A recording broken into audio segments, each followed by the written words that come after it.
한국이 종종 세계에서 1위 하는 것들이 있습니다. 최근 들어 또 1위를 한 것이 있는데요. 모건 스탠리에서 보고서를 하나 발표했습니다.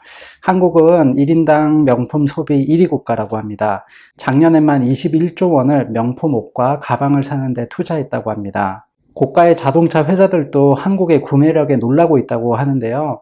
벤츠, 롤스로이스, 벤틀리 같은 고가의 자동차들도 한중일에서 한국이 최고 판매량을 기록하고 있다고 합니다. 그 원인은 자상 상승이라는 것도 있지만 돈이 최고라는 문화, 그리고 미디어를 통한 과시욕 경쟁이라고 보고 있습니다.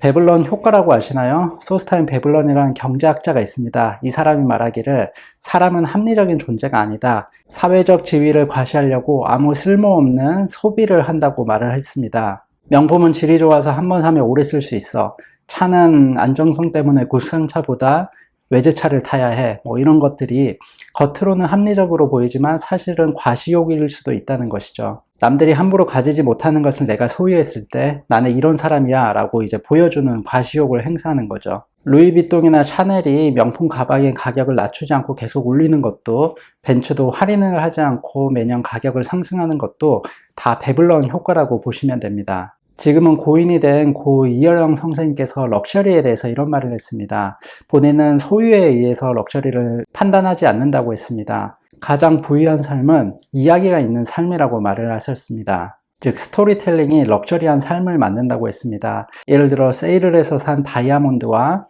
첫 애를 가지고 나서 남편이 선물해준 루비 반지, 둘 중에 어느 것이 더 럭셔리합니까? 이야기가 있는 남편이 사다 준 루비 반지가 더 럭셔리한 것이죠.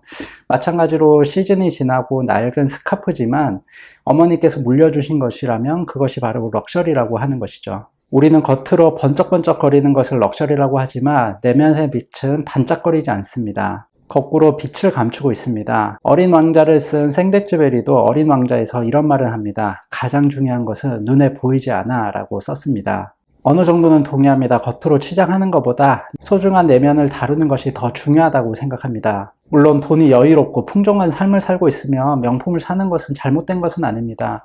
어디에 가치를 두고 소비하는지는 개개인에 따라 달라지기 때문인데요. 하지만 되지도 않는 형편에 남들 따라하기 바쁘고 또 남들 의식해서 물건을 소비하는 것은 올바르지 않다고 생각합니다. 내면이 단단해지면 남들이 나에 대해서 어떻게 말을 하는지 신경 쓰진 않습니다. 그리고 생각보다 남들은 타인에 관해서 무관심하니까 너무 남을 의식해서 과시적 소비는 지양하는 게 좋습니다.